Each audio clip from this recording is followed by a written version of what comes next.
Hello दोस्तों, हम लोग पावर फाइनेंस के बारे में वीडियो में बात करेंगे और उनकी डिविडेंड एनालिसिस इस वीडियो में करने वाले हैं। तो डिविडेंड एनालिसिस की सीरीज में अगला नाम है पावर फाइनेंस दोस्तों। अब चूंकि 5 साल की एनालिसिस है, 2020 जो फाइनेंशियल ईयर है, जो डिविडेंड था 7 रुपीज 60 पैसे का था। ओके, लेकिन आप साइड में ही देख पा रहे हैं कि जो डिविडेंड है वो 9 रुपीज 50 पैसे का आपको दिखा रहा है। तो देखिए यहां पर पावर फाइनेंस के केस में लास्ट ईयर सितंबर में 1:4 के रेशियो में बोनस आया था। तो ये जो प्राइस मैंने ऑरेंज कलर के ब्लॉक बॉक्स में जो लिखा हुआ है ये बोनस एडजस्टेड प्राइस है, ठीक है। फिर FY21 में आप देखेंगे 8 रुपीज का डिविडेंड, फिर 9 रुपीज 60 पैसा का डिविडेंड, और फिर आप देखेंगे 2023 में 10 रुपीज 60 का डिविडेंड, और लास्ट फाइनेंशियल ईयर में देखिए 13.5 का डिविडेंड आ रहा है। और आप डिविडेंड में भी आप देख सकते हैं हर क्वार्टर में डिविडेंड आ रहा है। जैसे FY23 में देखिए सितंबर में डिविडेंड आया, फिर Q2 का रिजल्ट के समय नवंबर में, फिर Q3 के रिजल्ट के समय, और फिर फाइनल डिविडेंड जून के समय में भी आया हुआ है। तो अभी भी जब हम ये वीडियो बना रहे हैं FY24 2 क्वार्टर खत्म हो चुके हैं, तो 2 डिविडेंड ऑलरेडी PFC की तरफ से आ चुके हैं। अगर आप डिविडेंड को देखेंगे तो डिविडेंड हमको इंक्रीज होता हुआ नजर आ रहा है। तो यहां हमको कंसिस्टेंसी देखने को मिल रही है, डिविडेंड में इंक्रीज देखने को मिल रहा है।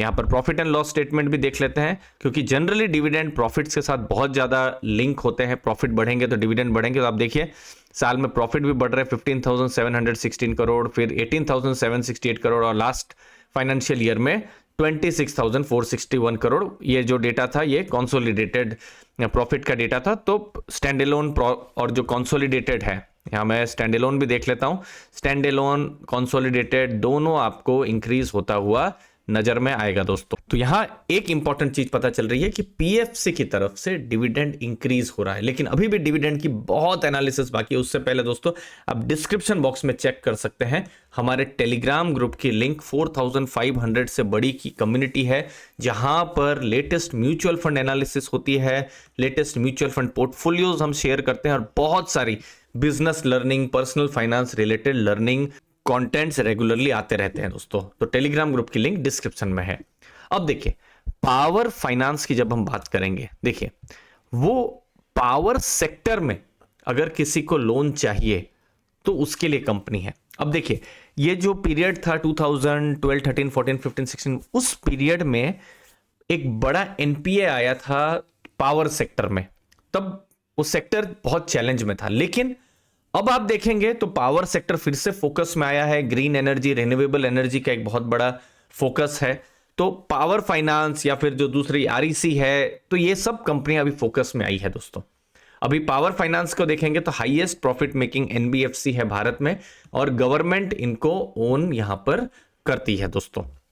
अगर डिविडेंड की बात करेंगे 462, जब ये मैं वीडियो बना रहा हूं तब शेयर प्राइस है। डिविडेंड इस फाइनेंशियल ईयर में कितना आया है? 13 रुपीज 50 पैसा। मतलब अभी के प्राइस में ये 3% के आसपास की डिविडेंड यील्ड हो रही है दोस्तों। लेकिन चूंकि 5 ईयर की एनालिसिस है, दिसंबर 2019 के इन्वेस्टर्स का क्या, तो देखिए उस समय में प्राइस था 90 रुपीज, अभी प्राइस 462। मतलब ऑलरेडी इन्वेस्टर्स को 5 टाइम्स से ज्यादा का रिटर्न तो मिल चुका है। ओके, पर डिविडेंड की बात करते हैं तो डिविडेंड एक्चुअली में उस फाइनेंशियल ईयर में नहीं आया था। आपको यहां पर मैं डेटा भी दिखा देता हूं, ये देखिए, ये आप उस साल में देखिए डिविडेंड 0 था। तो क्या लॉस था? नो, लॉस भी नहीं था, कंपनी ने प्रॉफिट भी किया था।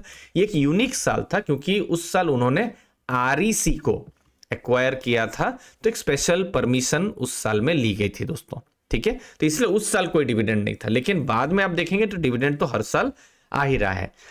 अगर उस समय के जो इन्वेस्टर है जिन्होंने से 90 रुपीज में पावर फाइनेंस को खरीदा है, तो आज जो डिविडेंड यील्ड 13 रुपीज 50 पैसा, मतलब 15% की डिविडेंड यील्ड हो जा रही है, और प्राइस परफॉर्मेंस 38%, मतलब एक मेगा रिटर्न जो इन्वेस्टर्स हैं उनको पावर फाइनेंस ने दिया हुआ है, चाहे वो इन्वेस्टिंग का रिटर्न हो या फिर डिविडेंड का रिटर्न हो दोस्तों।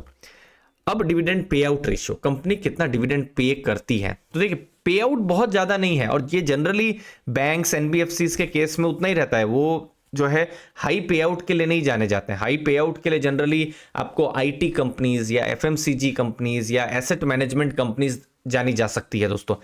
बट बैंक्स एनबीएफसी में आपको पे आउट कम ही देखने को मिलेगा, लेकिन इतने कम पे आउट के बावजूद भी यील्ड हमको अभी तो खैर 3% है, लेकिन 7-8-10% भी हमको यील्ड अगर आप 1-2 साल पहले देखेंगे तब देखने को मिल रही थी। तो फिलहाल आप ऐसा मान के रखिए 30-31% या 32% के आसपास की यील्ड पिछले कुछ सालों से देखने को मिल रही है।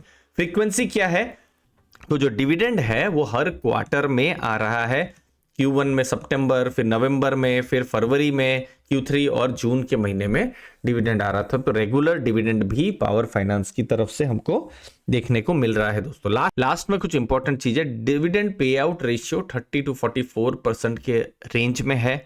यील्ड जो है लगभग 3% के आसपास में हमको दिख रही है, जो कि एक अच्छी यील्ड यहाँ पर कही जाएगी। इनफैक्ट पास्ट इन्वेस्टर्स को और अच्छी यील्ड भी मिल सकती है। रेगुलर डिविडेंड की हिस्ट्री रही है पावर फाइनेंस की, और डिविडेंड अपॉर्चुनिटीज इंडेक्स पर ही फोकस है इस सीरीज के बहुत सारे वीडियोस का। तो उसमें अगर आप वेटेज देखेंगे तो पीएफसी का 1.7% का, जो कि एक अच्छा वेटेज आप मान सकते हैं, कहा जाएगा टॉप 20 कंपनीज में उस इंडेक्स में नाम आ रहा है पीएफसी का।